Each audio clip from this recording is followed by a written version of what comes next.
మనందరికీ తండ్రియు, మన రక్షకుడును, మన ప్రియ ప్రభువగు శ్రీ యేసుక్రీస్తు శుభనామమున మీ అందరికి కూడా ఉదయకాలము ప్రత్యేకమైన వందనాలు తెలియజేసుకుంటున్నానండి.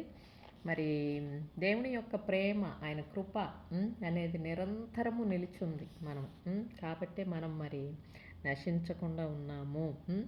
అలాగనే మరి నిరంతరము కూడా మరి మెల్కిసెదెకు లాగా నిరంతరము యాజకుడుగా మరి ఉన్నాడంట. ఎవరని చెప్పండి?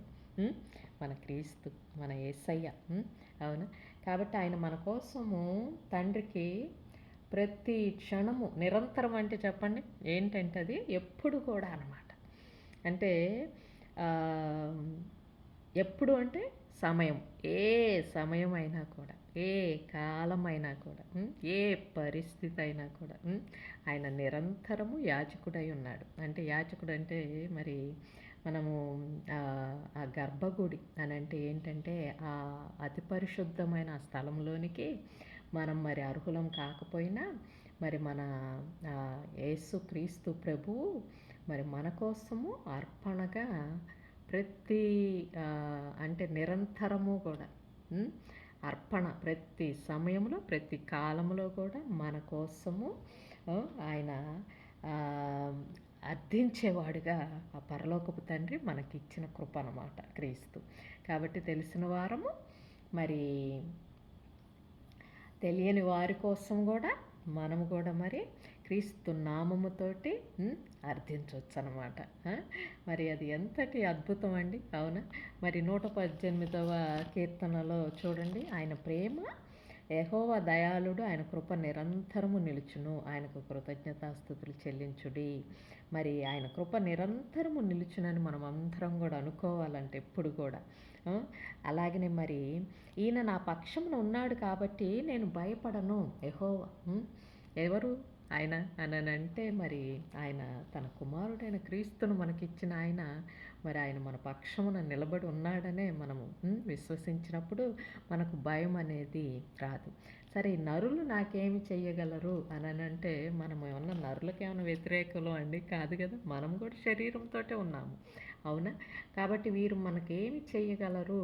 కాబట్టి ఆయన నా పక్షమున అంటే ఆ ఆలోచనలు అనేవి ఏవి అని అంటే మనం భయపెట్టేవి ఏవి, ఎందుకు భయపడేది ఎందుకు అని అనుకుంటే ఒక భయం అనేది దేవుడి యందు మనము నిలిచి ఉంటే భయము ఉండదు. అంటే ఏంటి దేవుని యందు నిలిచి ఉండేది? ఆయన యొక్క క్రీస్తు, ఆయన క్రీస్తునందు అంటే క్రీస్తు ఎవరు అని అనుకుంటే ఆది యందు వాక్యం ఉండెను, వాక్యము దేవుని యొద్ద ఉండెను అనేది మనము అన్వయించుకుంటే కనుక ఇప్పుడు ఆది యందు అని అంటే మనకు ఆ సమయం తెలుసా అండి? మనకు తెలిసిన ఈ సమయముల్లో దేవుడిని మనము ఇరికించలేము, కానీ ఆయన మన కోసము ప్రత్యేకించుకున్న ఈ కాలము ఈ సమయంలో మనము ఆయన యందు నిలిచి ఉండటానికి మనకిచ్చిన కృప అనేది ఈ సమయము. కాబట్టి మరి ఆది యందు దేవుడికి ఎన్నో మాటలు అవసరం లేదు, ఒక్కటే మాట, అది క్రీస్తు. క్రీస్తునందు మనమందరం కూడా మరి ఉద్భవించాము. క్రీస్తునందు ఆయన యందే మనమందరం కూడా నిరంతరము నిలిచి ఉండటానికి ఆయనకు మనకు మధ్య ఏదైనా అడ్డు తెరవలే అని అంటే ఒక తెరవలే అని అనుకోండి, ఆ తెర మరి తొలగించటానికి మరి క్రీస్తునే మనకిచ్చారు. అంటే ఆ వాక్యమునే శరీరంగా వెళ్ళమని మనకిచ్చారు. కాబట్టి ఇప్పుడు నరులు అని అంటే మనము అందరము నరులమే, కానీ ఎప్పుడు నరులు నాకేం చెయ్యగలరు అన్నదాన్ని మనం చూచుకుంటే సత్యమును అసత్యములోనికి నెట్టే ఏ ఆలోచనలో అయినా మరలా మనకు ఒక భయము అనేది వస్తుంది అన్నమాట. ఈ లోకంలో ఆ భయం వలన ఎన్నో విషయాలు మనము ఎలా బ్రతకాలి, ఎలా దీన్ని అధిగమించాలి, ఏ విధముగా అనేది ఆ భయం మనల్ని వణికిస్తూ ఉంటుంది అన్నమాట. ఒక ఉద్యోగం పోద్దని కానీ, ఒక అది ఏంటి, ఒక కనీసం బస్సు ఆ సమయానికి వెళ్ళకపోయినా అది వెళ్ళిపోద్దేమో అని, లేకపోతే ఈరోజుకి ఎట్లా అని కానీ, ఈరోజు మరి మన దగ్గర అసలు ఏమీ లేవే, నా దగ్గర ఏమీ లేదు, నేను ఎట్లా బ్రతుకుతానని కానీ, ఎలా ఎలా ఎలా అనే ఈ భయం అనేది సత్యమునందు నిలిచిన వారికి ఆయన ఇచ్చే ఆసరా అన్నమాట. ఆ భయము అనేది ఉండదు. కానీ ఎప్పుడైతే మనము ఆయన అనేది కాకుండా, అంటే ఆ సత్యము కాకుండా ఏదైతే దేన్నైతే మనం నమ్ముతామో అది మనల్ని ఎప్పుడు కూడా భయపెడుతూ ఉంటుందన్నమాట. కాబట్టి అవి నర ఆలోచనలు, అంటే మన మనుషులం కాబట్టి ఆలోచనలు వచ్చి మనల్ని ఎప్పుడు భయపెడుతూ ఉంటాయి. కానీ ఈ సత్యం అనేది మనల్ని వచ్చి ఎప్పుడు కూడా మనల్ని మరి స్వతంత్రులను చేస్తుంది. అంటే ఏంటంటే ఆ భయంలోంచి విడిపించి దేవుడున్నాడు, ఆయన సత్యం ఉంది, అది నా వెంట ఉంది, ఆయన విశ్వసించిన వారిని కలవరపడనివ్వడు, ఆయన ఎన్ని ఆలోచనలు వచ్చి నాతోటి పోరాడినా కూడా నేను ఎప్పుడు కూడా మరల కూడా నిలకడగా నిలిచే కృపలో నిలిచున్నాను అనుకునేది. అట్లాగనే మనకు ఇచ్చిన ఆయన నిరంతరము నిలిచి ఉండును, ఆయన కృప నిరంతరము నిలిచి ఉండును. మరి అహరోను వంశస్థులు అందరంట, ఇజ్రాయిలీలు అందరంట అన్నట్లుగా ఉంది మనకు. అట్లాగనే మరి ఎప్పుడు కూడా నిలిచి మన కోసం ప్రార్థించే యేసుక్రీస్తు యొక్క మెల్కిసెదెకు వలె, అంటే ఎప్పుడు కూడా నిరంతరము యాజకుడుగా ఉన్నాడంట.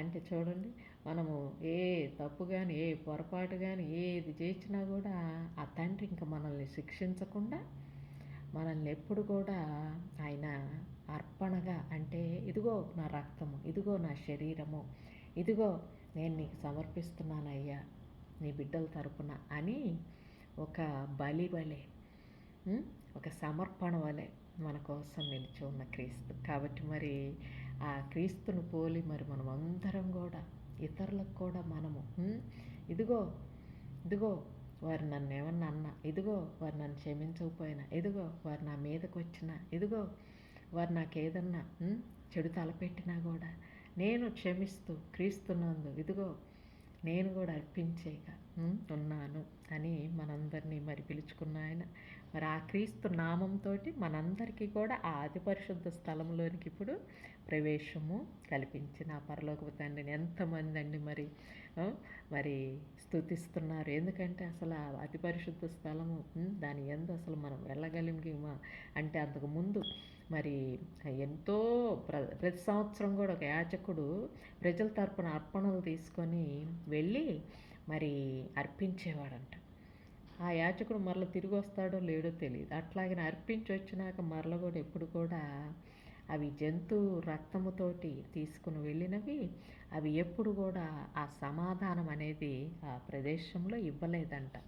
కానీ మన క్రీస్తు ఏ తప్పు చెయ్యని వాడై, అంటే ఏ లోకము అనేది ఆయన, ఈ లోకములో ఆయన అది స్వల్పకాలములో సమర్పణ కోసము విధేయత కోసం వచ్చిన వాడు ఈ జంతు బలుల ఈ హోమములు అంటే అన్నిటికంటే కూడా ఒక బలి అర్పణ అనేది విధేయతలో తనను తను తగ్గించుకున్నవాడై, అంటే అంతటి శక్తి కలిగిన దేవుడు తన కుమారుడును అనే ఆ నామమును మనకు శరీరంగా ఇచ్చిన ఆ నామము శరీర ప్రకారముగా ఆ బలి ప్రదేశంలో నిలబడి మనలను రక్షించి మరి మనందరి కోసం కూడా ఆ తెరను తీసి, అంటే ఆ మాయ అనేది అసత్యంలోనికి ఇంకెప్పుడు కూడా తెలియకుండా, అంతకుముందు తెలియదు ఇప్పుడు తెలిసిన వారమై మరి ఆ భ్రమలో లేకుండా ఉండటం కోసం మనకు ఇచ్చిన ఈ కృపను నిరర్థకం చేసుకోకుండా ఎప్పుడు మన కోసము నిరంతరం యాజకుడై ఉన్నాడు. నిరంతరము మరి ఆయనను మనం బలి అర్పించకుండా మరి తెలిసిన వారము తెలియని వారి కోసం కూడా మనం అర్పించే వారముగా ఆ నామమును ఉన్నతముగా ఎంచుకొని మరి నడిచే వారమై మరి ఆ కృపలో నిరంతరం మనం కూడా నిలిచి ఉండాలి. ఎందుకంటే దేవుడు ఎప్పుడు కూడా నిలిచి ఉండే యాచకుడై ఉన్నప్పుడు మనం పోలే మన కోసం ఒకడు ఉన్నాడు ఒకరు అని అనుకుంటామండి. చెప్పండి, అలా కాకుండా మరి మనము కూడా ఆయన ఇచ్చిన ఆ కృపలో ఆ విలువలో ఎప్పుడు కూడా దానిని పోగొట్టకుండా నిలబడటానికి ఆత్మీయతను ఎప్పుడు కూడా నిలకడగా ప్రేమలో మా యందు ఉంచు నాయన. ఈ ఆలోచనలు అనేవి నాయన ప్రభువా తండ్రి తెలియని తనంలో చేసే ప్రతి ఆలోచనను కూడా మేము నీకు సమర్పిస్తున్నాము క్రీస్తునందు. కాబట్టి మమ్మల్ని సత్యమునందు అందరినీ కూడా తండ్రి ప్రభువా నీ అందుకు నాయన ప్రభువా తండ్రి క్రీస్తునందుకు నిరంతరం యాచకుడై ఉన్న ఆయన యందు మేమందరం కూడా తండ్రి అతి పరిశుద్ధ స్థలంలోనికి మరి పోయే మార్గము అది జీవ మార్గము, నిత్య మార్గము, సత్య మార్గమై ఉంది. దేవా మమ్మల్ని అందరినీ కూడా తండ్రి ప్రభువా దేవ నాయన నిరంతరము నీవలే నిలిచి ఉండే విధముగా ఒకరి కొరకు ఒకరము నాయన ప్రభువా తండ్రి, ఏది అన్యత అనేది ఎంచుకోకుండా తండ్రి ప్రభువా సమర్పణీయమైన విధేయతనే తండ్రి ప్రభువా తగ్గించుకోవటంలోనే తండ్రి అధికారం అంతా కూడా ఇమిడి ఉంది అని తెలుసుకున్నప్పుడు అందులోనే మమ్మల్ని సంపూర్ణమైన సార్థకతలో నాయన ప్రభా నీ పరిపూర్ణత అయిన క్రీస్తు ప్రేమలో తండ్రి ప్రభువా నిలబెట్టి దేవా తండ్రి ప్రతి ఒక్కరము కూడా నిన్నే నిరంతరము స్తుతించే విధముగా అయ్యా తండ్రి మా యొక్క స్తుతి నైవేద్యములైన ఈ పెదవులు తప్ప నాయన ఇంకేం అడగలేదు. విరిగి నలిగిన మనస్సులు తప్ప నాయన ఇంకే బలి యాగము బలి హోమములు మీరు అడగలేదు తండ్రి ప్రభా. కాబట్టి తండ్రి ఒకరి కోసం విరిగిన మనస్సులను మాకు నాయన ప్రభా మా కోసం విరిగినవి తండ్రి ఇప్పుడు ఇంకొకరి కోసం విరిగే విధముగా తండ్రి ప్రభా అయ్యా రొట్టె విరిచేవారిముగా తండ్రి ప్రభా మాకు నాయన ప్రభా మనస్సును సంపూర్ణతను సిద్ధిలో మేము ఏమి పెట్టాలో అనే ఆ విధేయతను మాకు తెలిపినందుకొరకై క్రీస్తు నీ నామమున నీ శిలువనందు నాయన పునరుత్థాన శక్తి ఎక్కడ దాగి ఉందో దాన్ని మాకు నాయన ఆ మర్మమును మాకు తెలియపరచమని ఆ విధేయతను సంపూర్ణతగా నాయన ప్రభా తండ్రి ఒకరి కోసం ఒకరు తగ్గించుకునే దానిలో ఉందని నాయన ప్రభా ప్రతి ఒక్క మనస్సుకు మీరు నేర్పమని యేసయ్య తండ్రి నీకే నాయన ప్రభా సమస్త మహిమ ఘనత ప్రభావం చెల్లించుకొనుచు ప్రార్థించుకొని వేడుకొనుచున్నాము తండ్రి. Amen amen amen. కాబట్టి మరి మనము ఒకరికొరము ఒకరు తగ్గించుకోవటం కాబట్టి అది ఎంతో మరి అధికారమును కలిగి ఉందంట.